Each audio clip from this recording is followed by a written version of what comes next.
trying to make an adjustment. And that's what fighting is all designed to do. It's not so much that you are reacting off what he's doing, but you want to become what we call a proactive fighter. You're the one who wants to establish the game plan. You're the one who wants to get out there and seize the offensive and put him on the defensive. Okay. A third way of maneuvering is, after you fire, cover, maneuver, maneuver, maneuver. A third way of maneuvering is, besides moving your target or moving your position, you can move your opponent. You can spin him. See? You can bump him. You can maneuver him by hitting him. Boom. Does that make sense, everybody? But you watch most boxing matches, you watch most kickboxing matches, and especially karate matches. You won't see what I'm showing you there. That's very basic stuff. If you want to become a very well-schooled, well-educated fighter, you must subscribe to these basic rules. Always fire, cover, maneuver. Fire, cover, maneuver. Fire, cover, maneuver. What happened to the Iraqis over there a couple months ago? They set up these tanks, waiting for it. Heck, they gave them 6 months to set up their little defenses. 6 months to order new tanks from Russia, China, wherever they want to get them from. Didn't matter, they weren't going to work anyway. So here we come, across the border. All right, here we are. You guys going to surrender? No. Send in some airplanes. You going to surrender? No. Of course you're not. You're stupid. Now, 200 tanks, Iraqi tanks. They line up against us, they fire. They miss by 2 or 3 miles. Okay, we say, well, they're out of range. We'll wait till they maneuver, get a little closer, and then we'll let them have it. Well, they're not maneuvering. Ha! They're firing again. Bullets come a little closer, they're still missing. Well, they fire twice, they still haven't maneuvered. Who taught these suckers? Well, I guess they're not going to move. They're told, hey, here we are. We can't hit you, but ha! I know you can hit us. Bam! Laid them out. 200 tanks to 0. Is everybody see what I'm saying? Crazy warfare. Same thing applies here, folks. I don't care if it's full contact, fighting over there in the desert, Vietnam, or whatever. Every time you fire, you must always maintain a strong defensive position. You can't just keep firing and covering, firing and covering, firing and covering. No, you've got to keep maneuvering. Fire, maneuver your target. Fire, maneuver your target. Fire, maneuver your target. Fire, maneuver your target. Does that make sense, everybody? So we've been working a lot on that today and make sure it gets drilled in real strong. Any questions so far? Now let's take some of this very simple basic stuff that any white belt can learn, and most black belts don't do it, and put it together and see what we come up with. First thing I want to do is let's just everybody assume a fighting position. Let's check out your defensive posture, and then let's just put a little simple combination together. We'll take it from there. I like to work facing this direction. Is that okay with everybody? Face this direction, fighting this direction. We're going to use spatial awareness a little bit. You can't shut up.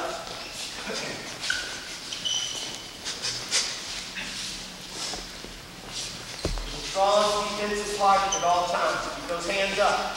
Keep those elbows right in your rib cage.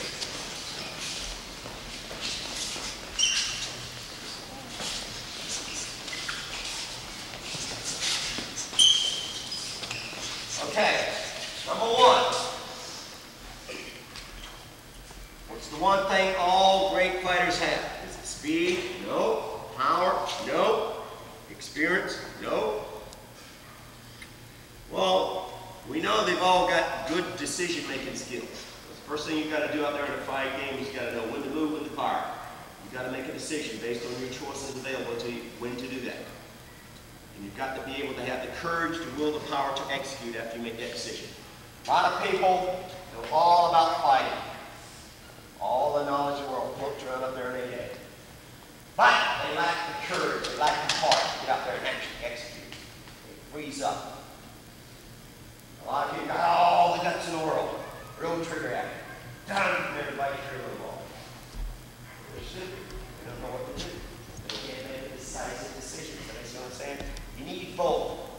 That's one thing that makes a great fighter. In the face of any kind of adversity, he knows what decisions to make.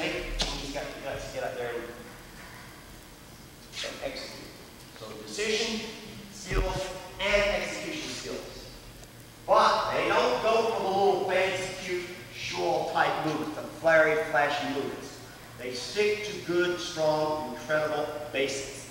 That's the key, that's the secret of fighting. Make sense, everybody? Watch all the great knockouts in the history of fight game. Just a simple, old-fashioned punch, simple, old-fashioned kick. No trick moves. That makes sense, everybody? Now, the one thing I noticed when we're moving around the style fighting is this. Don't feel bad. All black balls seen in the kickboxers make this mistake. The most important technique to fight game is to develop a good, strong, educated jab off the lead hand or off the lead leg. The quality of that jab will determine the direction which that fight takes. If you can't hit somebody with a jab, like in the case of Buster Douglas fought, they banged their Holyfield for 3 rounds. Buster Douglas, a heavyweight champion of the world, couldn't even hit.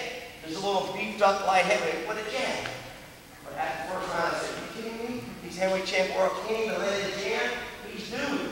Sure enough, 2 rounds later, he was knocked out. But, what the heck, they paid it.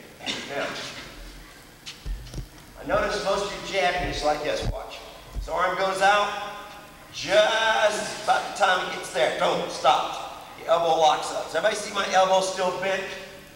I noticed about everybody on the floor was throwing a jab like that. That is a no-no. Don't ever do that.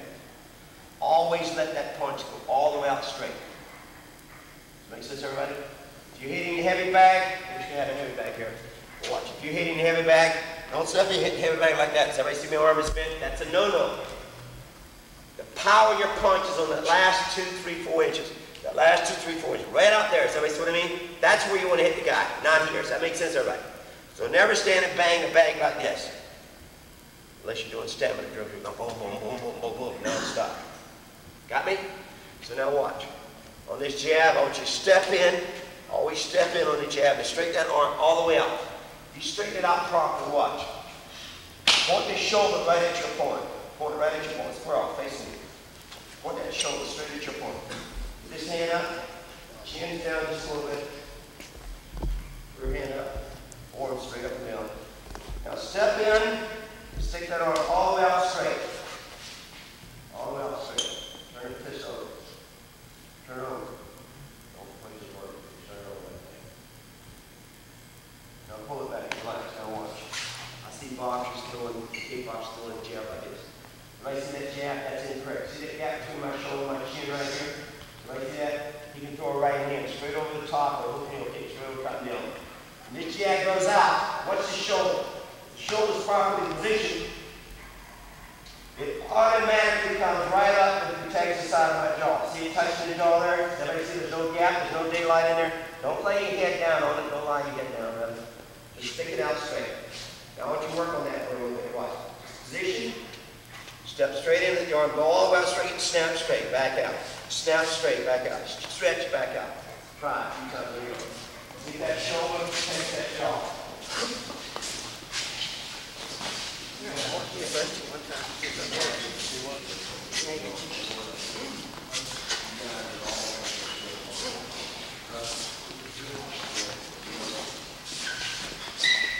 Feel that shoulder coming up, touching your jaw? Everybody understand what I mean? That fist is straight in front of your face. That's your built-in defense. Now watch. There's a term we call in kickboxing. It's called ricochet. Now watch. My right fist is supposed to be protecting the side of my jaw when I fire this jab. Watch that right fist ricochet just a little off my jaw, off to the side or a little bit to the back when I jab. Watch.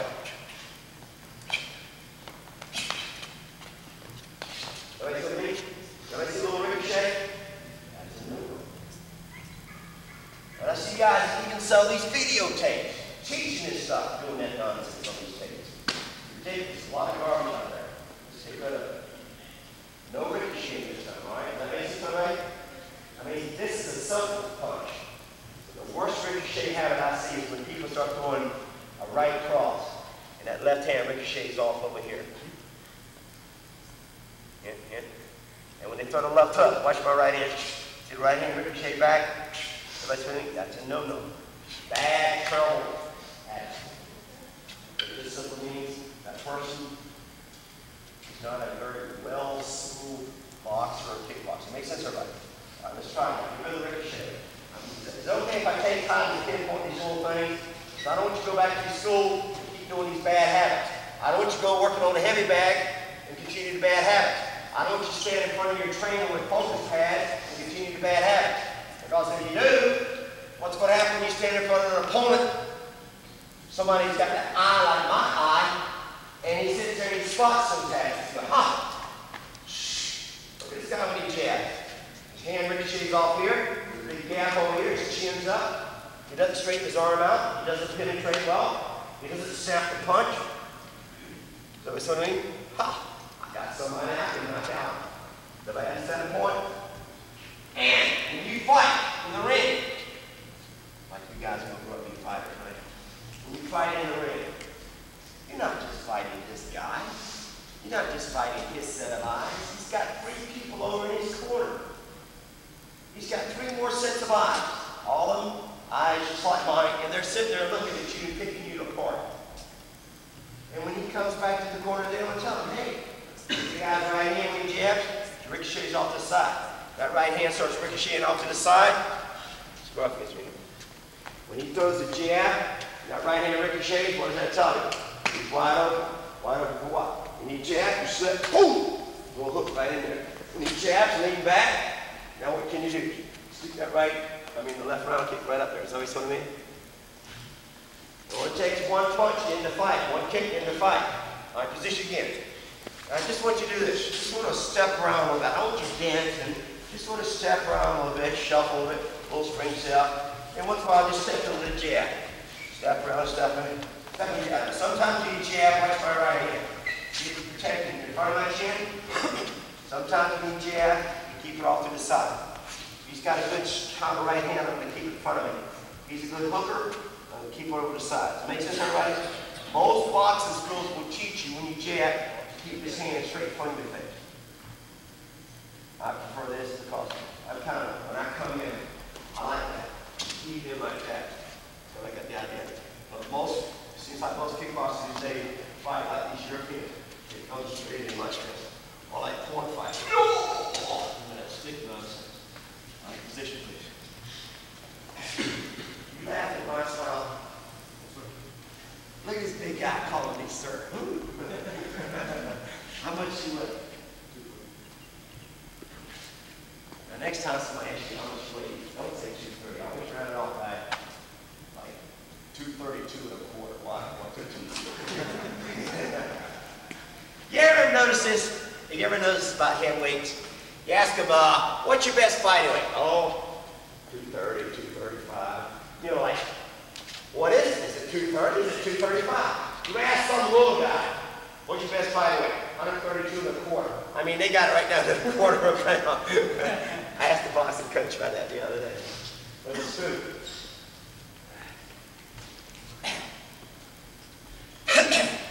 Ask those big guys about our IQ. What's your IQ? 180 and a half. Wow, what's it, right? There you go.